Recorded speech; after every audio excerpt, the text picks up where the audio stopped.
Hello, my name is Zabus, and this is Planescape Torment. And to get all the information in this brothel, we have to go back to the Civic Festival and talk to a guy called Merriman. And we actually already met him. We just... Eli Havelock, have I talked to you? Hello? Pike off. Not yet, I have questions. You think I wander the world looking for strangers to spill dark for? Now bike off. Why are you here then? To be surly with passers-by? Ha!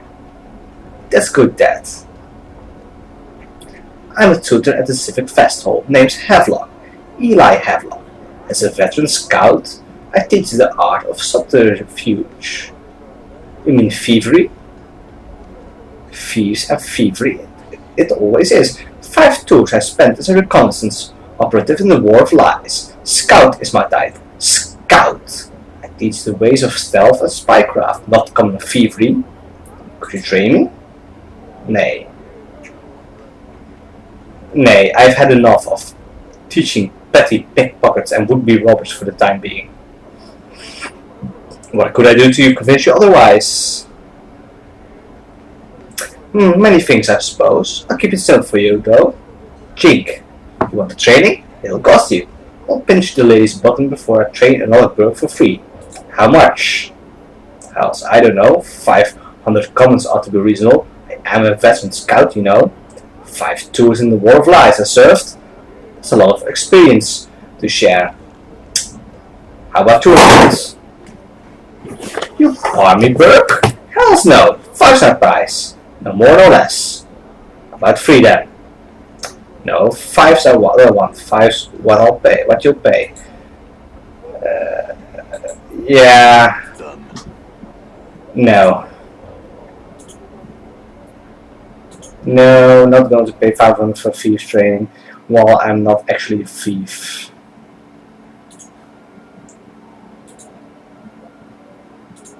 And let's see. I saw Merriman walking around in these halls before.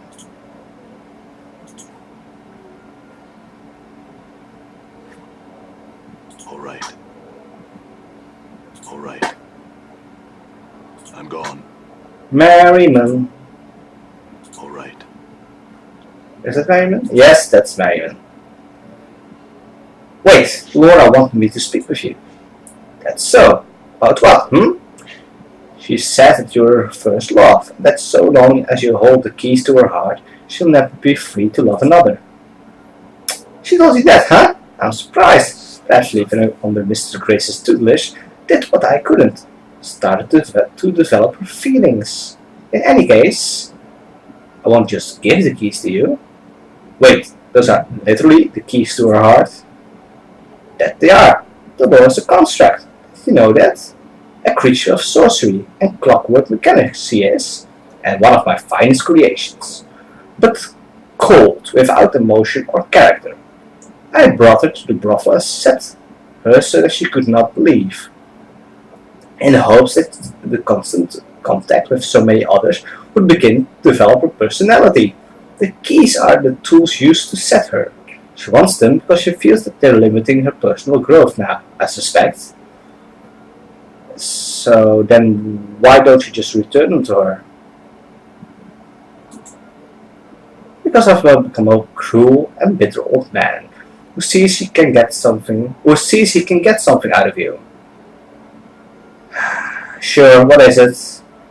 I want to forget. I've lived almost 150 years now. I've seen every century stone I've cared to in this grand hall. I have little time left to live, and I'm too weak to go out in search of wholly new experiences. So I need to find a way to forget them all. That way I can start again in my final days. So, do I just hit you in the head? My journal. No, you bloodthirsty lummox.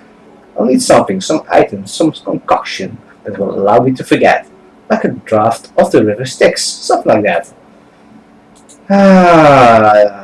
Right. We already saw something like that as well in the Galleria, the ice birdie thingy. Yes, that's a thing now, ice birdie thingy. But I couldn't catch those. So maybe I should go to the store with all the items. Maybe there's something I can get there. I'm gone. I'm gone. Where was it again? I'm gone.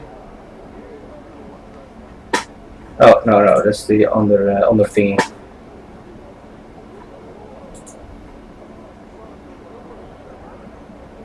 Or hang on. Yeah. Yeah, there it is. There's someone you should speak to. Unfulfilled desire.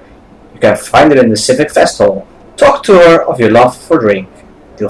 You'll soon find you don't want it any longer. My journal. Truly, I shall go. Speak to her now. Then, thank you, sir. Here, I would like you to have this. I need it no longer. He hands you the rune-covered ale steam. There. Although I still want to go to the shop, but let's go to the gallery first and get that forgetting stuff.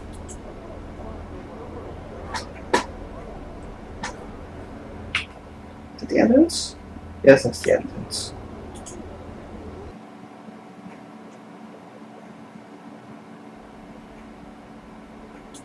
Yeah.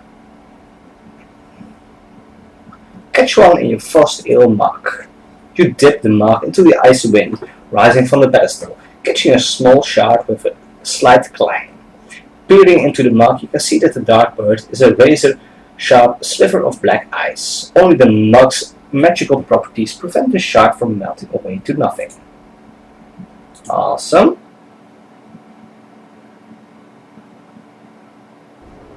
I'm gone. Still going to the shop because I have money again, and money means I can buy more stuff there. And so far, everything I've bought here pretty much was very useful. Yeah, what do you have? Exotic items.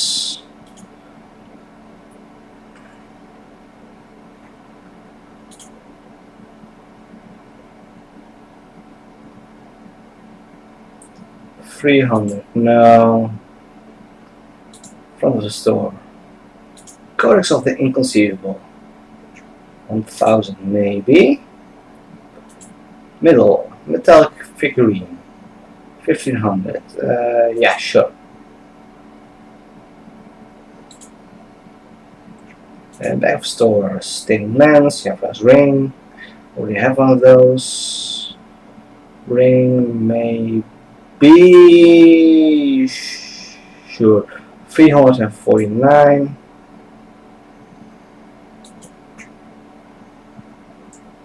Front, the Codex of the Inconceivable. I couldn't carry anymore, so I had to drop it. That's fine.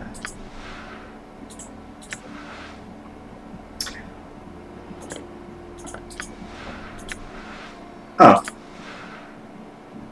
Yevra's ring of almost invisibility, +1 to armor class. Really? That's it? Well, at least she can wear it. She didn't have any yet.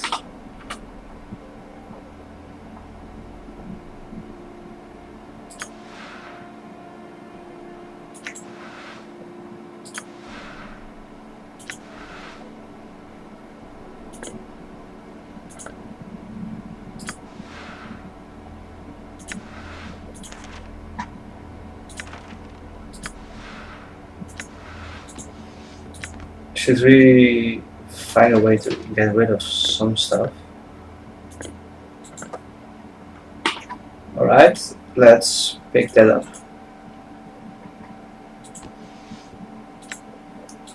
Totally forgot to talk to Montague. in the fest hall. Done. So focused on getting I'm gone. that stuff that I forgot about talking to Montague. So let's do that first, before going back to the brothel.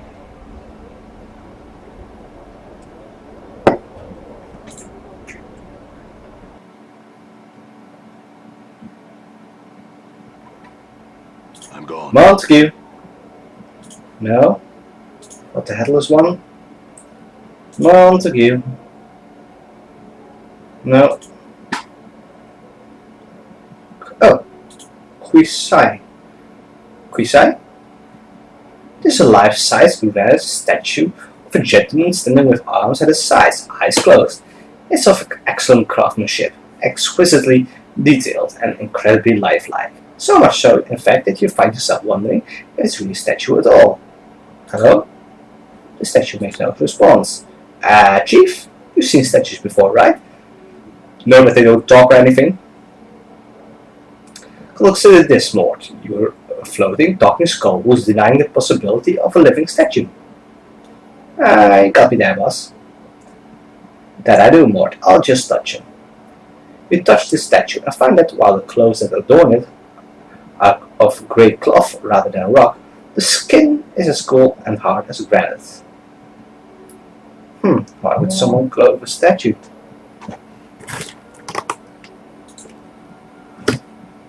Maybe it's a little too anatomically correct, Chief. It was a rhetorical question, Mort. Sure, boss. I knew that. Strike the statue. As you make to strike the statue, its eyes flash open and it catches your fist in an iron-hard grip. Narrowing its cold grey eyes, it speaks with a voice like two boulders grinding together. Why would you strike Kisai? I was on seeing if you were truly a statue.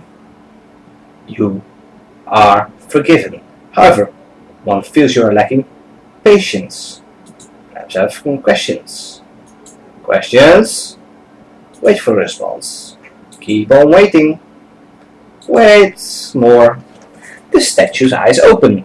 He gazes at you with cold grey eyes. He speaks ponderously, with a voice like two bowls grinding together. Your patience is noted. Kisai would speak with you now.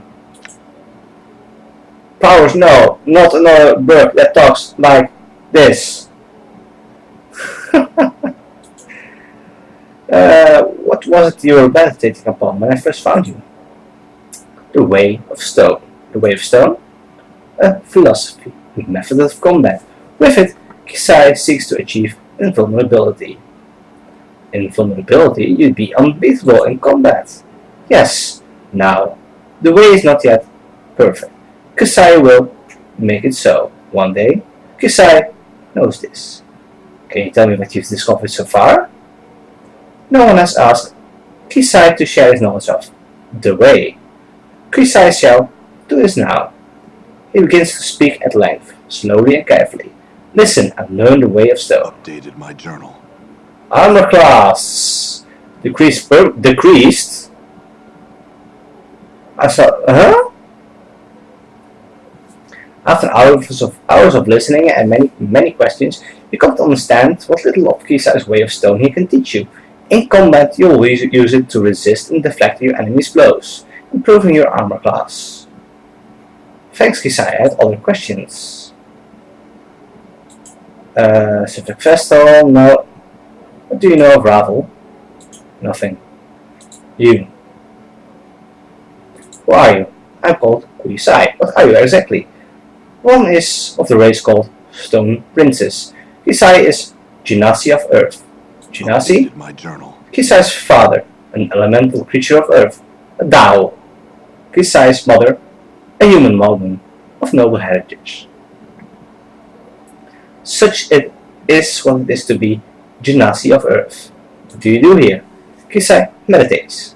Kisai also trains others in the arts of combat. Can you train me? He looks up and down, making a deep rumbling noise. Slowly he holds up his hands and breaks off one of the fingernails with a sharp crack. Kisai would see you break this stone. He hands you the shard of living rock.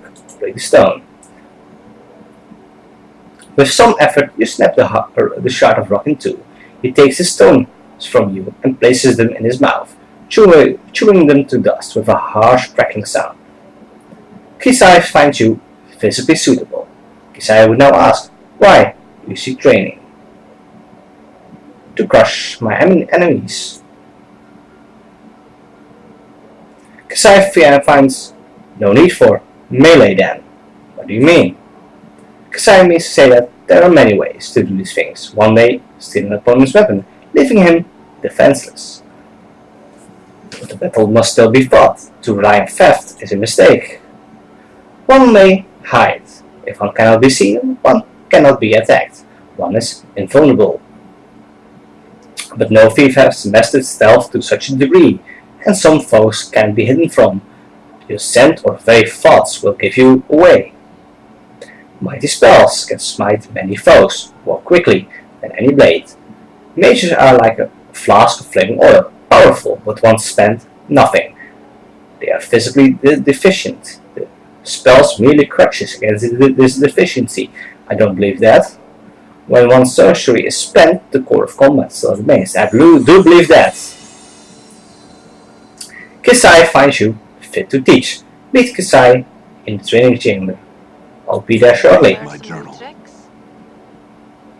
What? Why did it go dark? Gone. Perhaps I have to become a warrior first again before doing this. And where the hell is Montague? Is that Montague?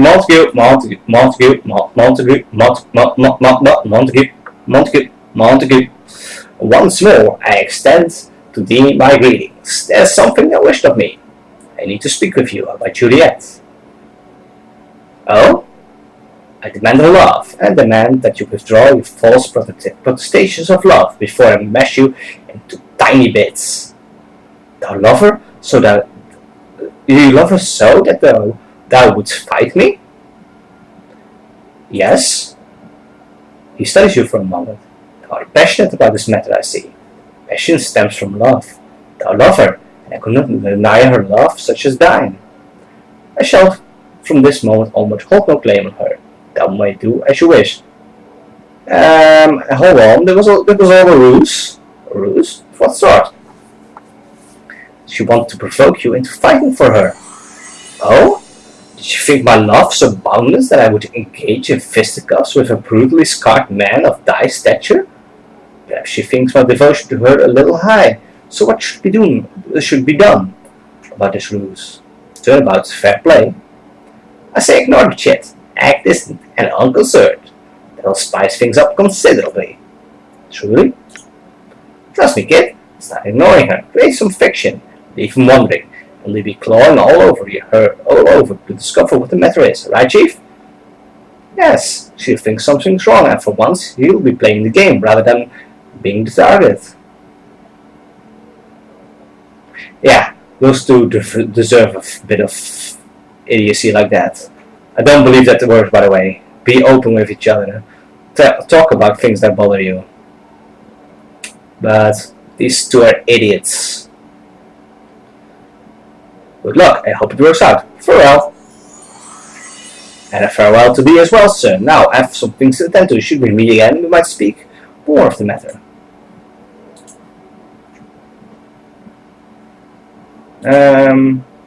This looks like a battle thing. Let's save as well.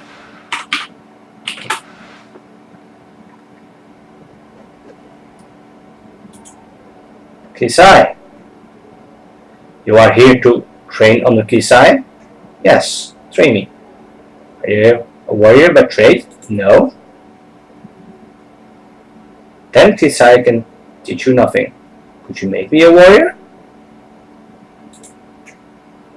Would you forsake your current trade to walk the path of the warrior? Yeah, I always have that on to get me back to magery, so make me a warrior. I don't remember. Yeah, teach me how to fight with blades.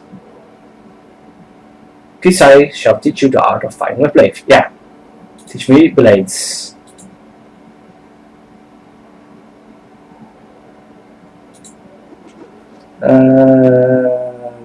Yeah.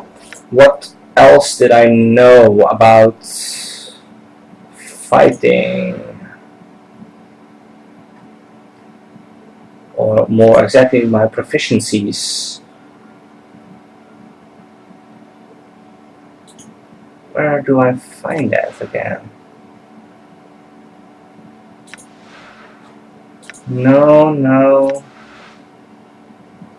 What?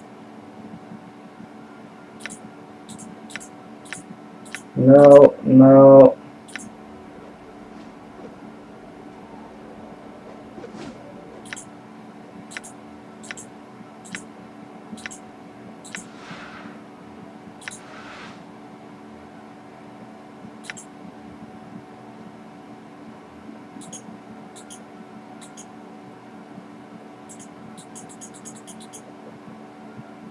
I don't get it. I trained in daggers with the other guy. I'm sure I found that somewhere. Slashing attacks, missile attacks.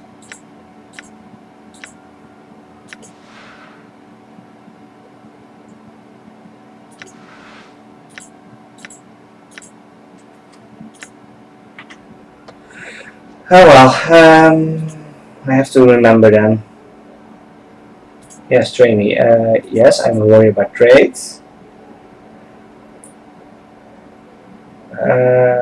What else did I do?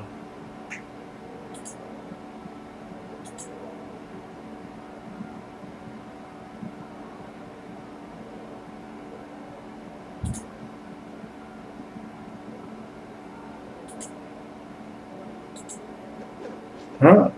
Wait. Oh, he moves weird. He glides. Yes, train me. I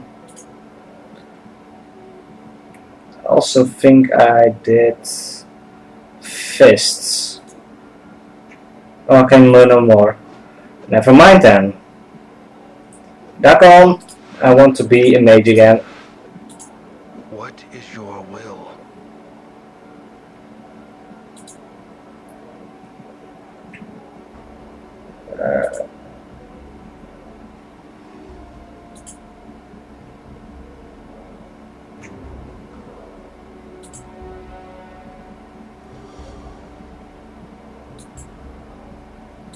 I feel stronger.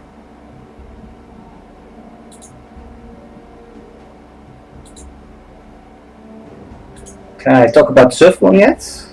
No, I'm still thinking. Alright then.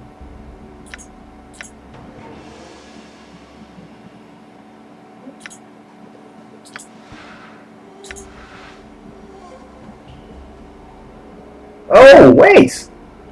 Unlock the first plate. You mirror the motion, blah blah blah. Read it. Know that we are the first people. Continue reading. Once all was chaos. The first people were fought drawn from chaos. When the first people came to know themselves, they were chaos no longer and became flesh. Continue reading. With their thoughts and knowing of matter, the people shaped the first world and dwelt there with their knowing to sustain them. Continue reading. Yet the flesh was new to people, and with it, the people came not to know themselves. Flesh gave rise to new thoughts, greed and hates, pains and joys, jealousies and doubts. All of these fed on each other, and the minds of the people were divided. In the division, the people were perished. The emotions of the flesh were strong. The greed and hate, the pains and joys, the jealousies and doubts. All these served as a guiding stone to remember. In becoming flesh, the first people became enslaved to those who knew flesh only as tools for their will. No, these beasts were the Illithids. The Illithids were a race that had come not to know themselves. They had learned how to make other races not know themselves. They were the tentacled ones. They lived in flesh, and saw flesh as tools for their will. Their blood was as water, and they shaped minds with their thoughts. When the Illithids came upon the people were people no more. The people became slaves. The Illithids took the people from the first world and brought them to false worlds. As the people labored upon the false worlds, the Illithids taught them the way of the flesh. Through them, the people came to know loss. They came to know suffering. They came to know death, both the body and mind. They came to know what it is to be a herd of another and have their flesh consumed. They came to know the horror of being made to feel joy in such things. Finish the circle. The unbroken circle is the novel of how the people lost themselves, how they came to know themselves again. That one? I probably should have done this before. What is your will? Yeah, I've read it. I want to speak to you about it. What do you come to know? I learned that your people were once slaves to the Illithids. It seems they committed many crimes against your people. Strength lies in knowing oneself. I learned that once someone does not know themselves, they are lost. They become a tool for others. Yes, the first one. Updated my journal. You have come to know the first circle of Zerfamon. You not only see the words of Zerfamon, you have come to know them.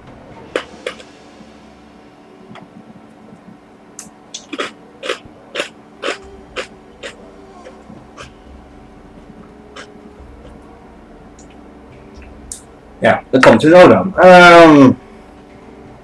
Dekon holds up the circle and hooks his fingers around the edges.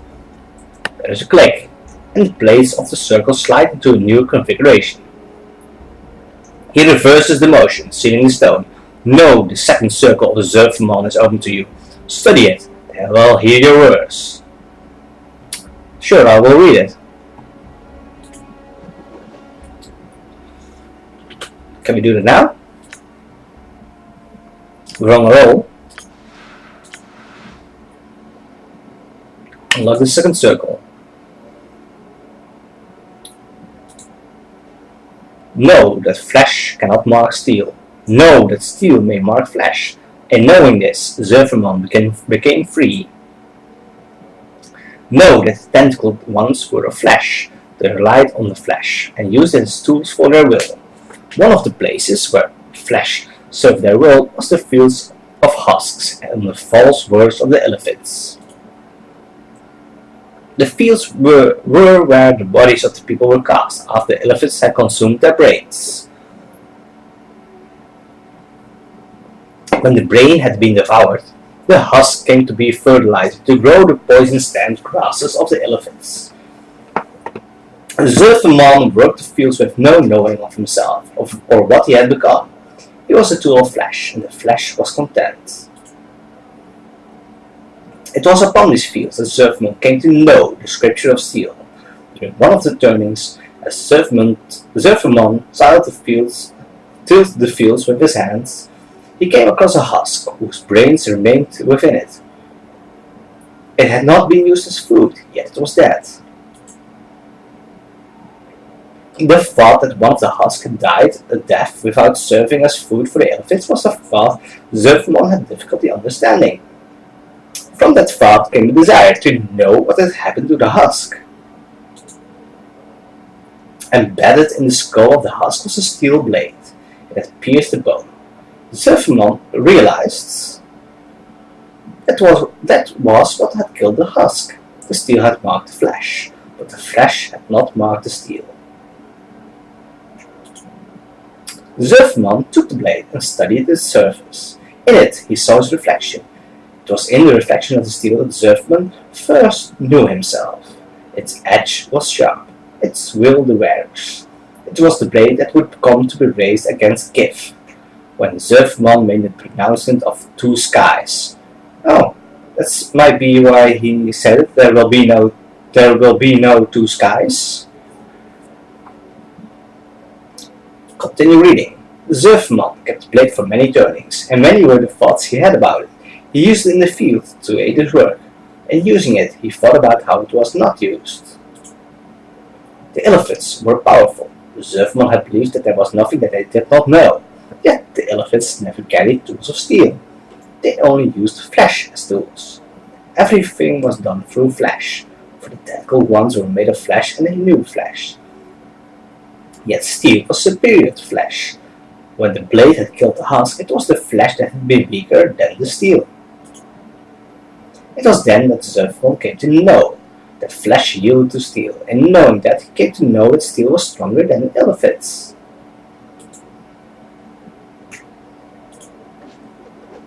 Dagon, can I immediately talk to you about this? Do I know? What is your will? Or do I need to level up first?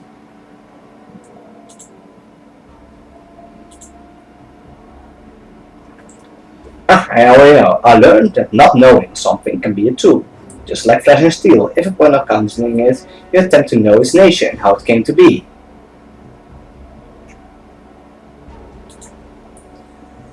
You have seen the words, and you have seen beyond them. You have come to know the second circle of Surfman. He takes a circle and with a deft motion he twists one of the links so one of the blades slides forth. But strangely enough, the stone still appears intact. He hands the blade to you. Meditate upon this teaching, and the knowing of it shall give you strength. When you have absorbed it, you shall know more. Very well, I will study the circle, yet I would still know more of Zerfman's teachings. Dagon's fingers feel around the edges of the stone circle, and he twisted clockwise, the links clicking until they settled into a new configuration. He then reverses the motion, resetting the stone. The next circle of Zerfman is open to you. Study it, and I will hear your words. Did he give you something? Yes, he did. Second circle. Scripture of Steel. It's in my spell book. Awesome. And we can go again. This third circle. Zerfman labored many turnings for the Illithid. Alafi twice his seat and his partnership in the cavernous heavens of the false worlds. His duties would have broken the backs of many others, but Zerfman labored on, suffering torment and exhaustion. It came to pass that the Illithid, Alafi, twice deceased, ordered Zerfman before him in his many vain Galleria. He claimed that Zerfman had committed flights of obstinance and cowardice against his partnership. The claim had no weight of truth, for Alafi only wished to know if flames raged within Zerfman's heart. He wished to know if Zerfman's heart was one of a slave or of a rebel. Zerfman surrendered to the Illithid punishment rather than reveal his newfound strength. He knew that were he to show the hatred in his heart, it would serve nothing, and it would harm others that felt as he. He chose to endure the punishment, was placed within the pillars of silence, so he might suffer for eternity. Lashed upon the pillars, Zerfman moved his mind to a place where pain could not reach, leaving his body behind. He lasted as a turning, and when he was brought before Alafi twice deceased, he gave gratitude for his punishment to the Illithid, as was custom. In so doing, he proved himself a slave in the Illithid eyes, while his his heart remained free. Finish reading. By enduring and quenching the fires of his hatred, he allowed Alafi twice deceased to think him weak. When the time of the rising came, Alafi was the first of the Illithid to know death, by Zerfman's hand, and die a third death.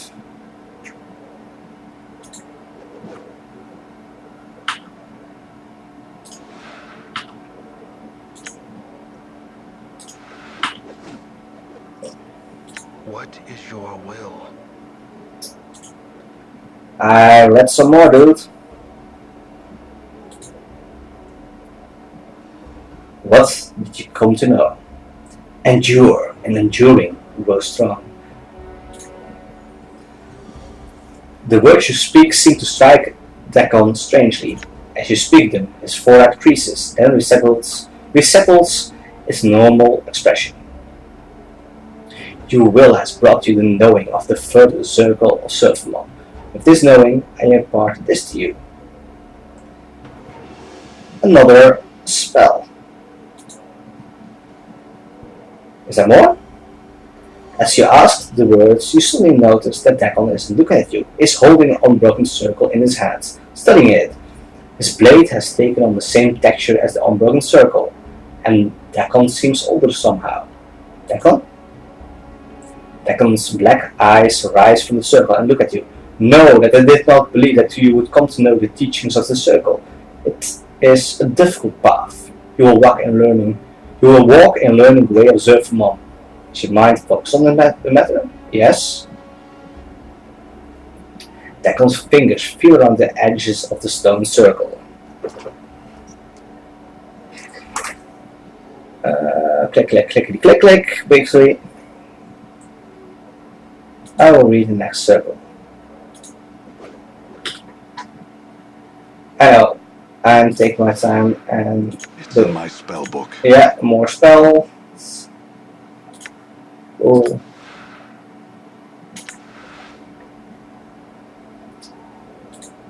Read the fourth circle. You slide the plates into the configuration that can show you. Blah blah blah. Read the fourth circle. Know that the rising of the people against the Illithid was a thing built upon many 10 turnings of labor. Many of the people were gathered and taught in secret the ways of defeating their Illithid masters. They were taught to shield their minds and use them as weapons. They were taught the scripture of steel, and most importantly, they were given the knowing of freedom. Some of the people learned the nature of freedom and took it into their hearts. The knowing gave them strength. Others feared freedom and kept silent. But there were those that knew freedom and knew slavery, and it was their choice that the people remained chained. One of these was Vilkar.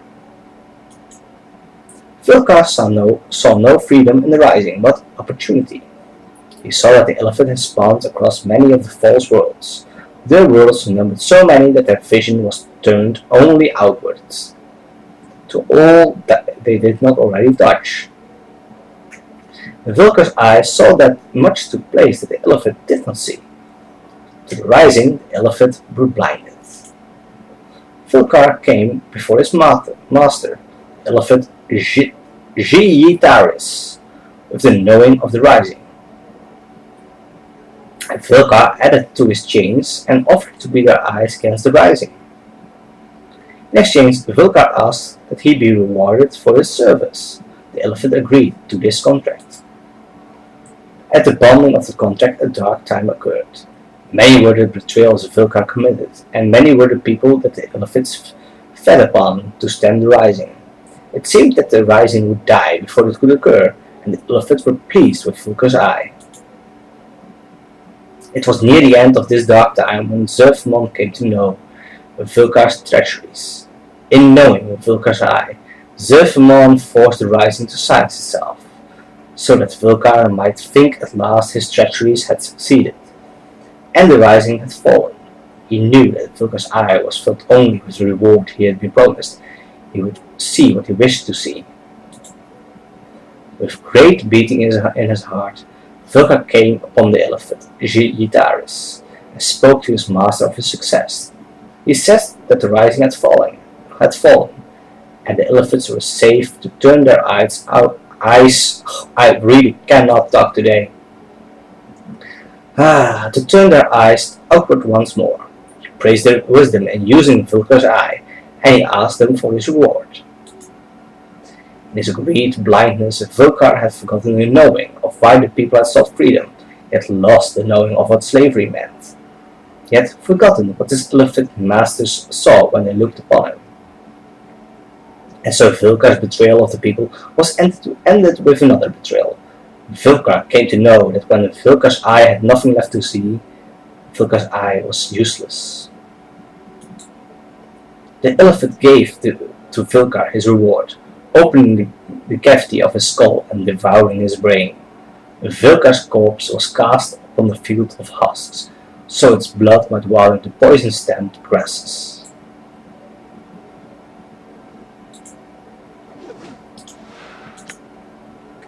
What is your will? I read some more, dude. Um, I'm reading like a bastard, like a mother, blah blah blah, motherfucker.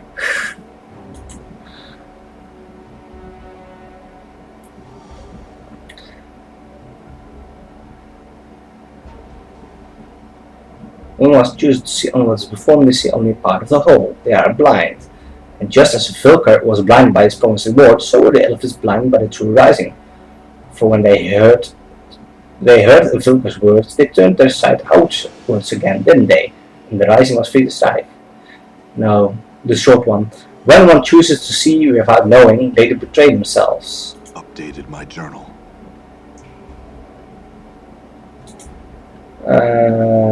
Alright, then it is the long one. Know that you speak truly. Vilkar's eye blinded both Vilkar and the elephants. The tentacled ones thought the rising to be no more. When the rising occurred, the ground drank deep of elephant blood. So was victory born from treachery. It is a curious lesson. Why would it be part of the teachings of Zerfman? Dagon's blade bleeds into a death night black, and his voice deepens. For a moment you think he's angry, but you're not so sure. There is much about the way of Zerfman and his path that is difficult to know. Do you know why Vilker's eye is part of the way of Zerfman? It is part of the telling of how our people came to know freedom. It lets us know that there are those, even among the people, who are not of the people, and that even in the greatest treachery, a greater knowing may be achieved.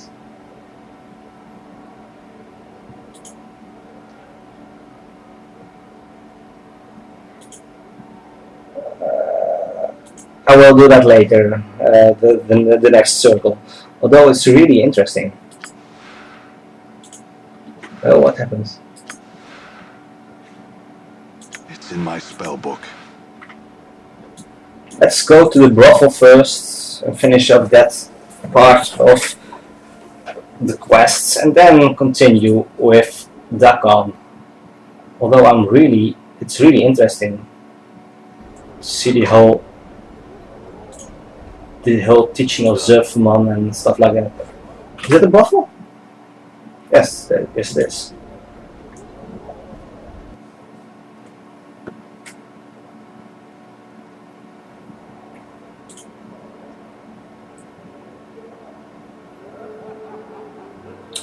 Oh, damn. I forgot Merriman. Oh, let's do Juliet and Juliet.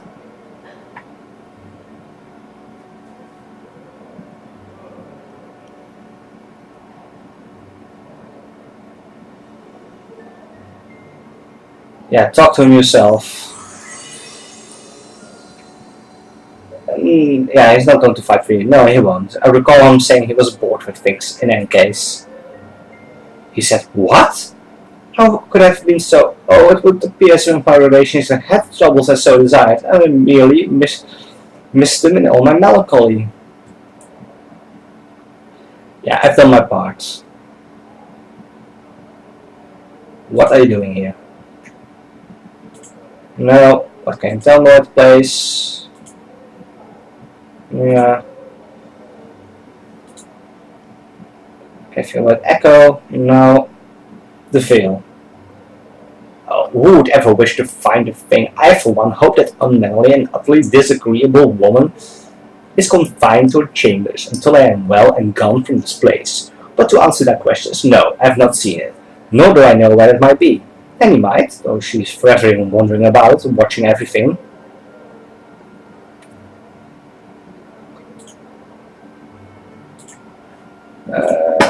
Okay, Nanny.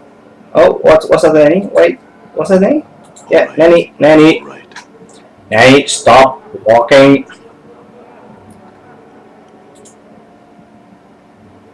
Do you know anything about the Veil? What? I just can't say anything bad about anyone. I'm just not good at it. It's not bad to point out the thief, Nanny. Oh, but I don't know if she's a thief. Look, why don't you try and say something not nice about her? Alright. Oh, I dislike her very, very much. Was that convincing? No. I knew I wouldn't be any good at this. Do you know how hard it is to say bad things about someone? I feel so wrong. Or don't you practice on me, Nanny? I suppose I could try. Me? You big, mean, nasty brute? How's that? Put more accent on brute. You big, mean, nasty brute. Better. Now hit me. Oh, I couldn't. I mustn't. How does one hit somebody anyway? Go ahead. Do it lightly if you have to. Remember, I'm a mean, nasty brute. I deserve it. Nanny slaps you. You barely feel it. She still looks shocked and frightened. She hurt you. Oh, sorry, it didn't hurt. Tell me you're okay. Don't break character, Nanny. Come on. Show me what you've got. You can say something bad. Just let it all out. Oh, I mean, oh! Nanny draws her tiny frame to its full height, balls her hands into fists, puts them on her hips, and scrunches up her face in a cute scowl. Oh, damn be you! You deserve that for all the indignities you put me through. Going out late at night, getting into fights and getting all scarred up. What are the kids going to think, Excellent. Don't you excellent me like what? I'm some backlicker looking for your approval. I am my own woman, and this woman is about to walk out of your life unless I get some solid commitment. That's enough out of you, Nanny. Nanny punches you. You barely feel it. Take this. She punches you again. And this. She punches you again. Don't be turning into a little fist-flailing whirlwind. Okay. Time to let go of the anchor. Phew. That was easier than I thought. No kidding. I'm sure I'll do better next time. I'm so excited to have learned something new. Thank you. The veil. I'll bet I do. I saw that nasty Kimaski had a tongue sneak out of Melissa's room one night. They're both mean, as you know, but Kimaski's really awful. Anyway, I talked to her first. Thank you, Nanny. Done. Yeah. Done. Actually, I'm going to finish up next time, since it's already been quite a while. Thank you for watching. Please subscribe, like, and leave a comment, and I will see you next time for more Planescape Torment.